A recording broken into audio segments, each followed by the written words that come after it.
my desire for a father figure in my life was so intense that I started to tolerate certain things that no kid should tolerate, that no kid should experience.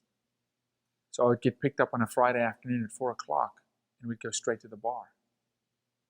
And I spent hundreds of hours in a bar. At times, I was hidden behind the bar counter because no kids allowed in the bar, and they would feed me jerky.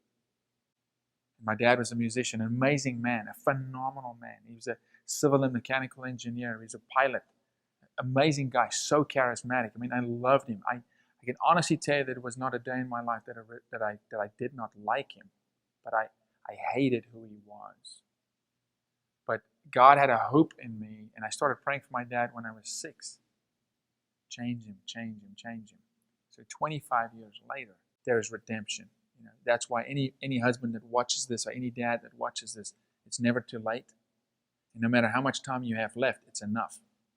It's enough to create restoration. It's enough to make amends. It's enough for when you go, your kids to go, I know what a dad looks like. If it was a day or an hour or a year, in my case, 2 years. Last 2 years of my dad's life, he passed away last November. He came to the Lord. I got a phone call one day and he said, I just want you to know I have a problem. 25 years I prayed and he could never say that he had a problem drinking. And he said, I'm standing outside a Christian rehab center. I want to give my life to the Lord, and I need you to know you're not going to be able to reach me for 3 months. And he comes out of there having started a worship band and starts building relationship with my sister, who they had no relationship, and my brother and myself. And I traveled to South Africa, and here's a guy so anxious.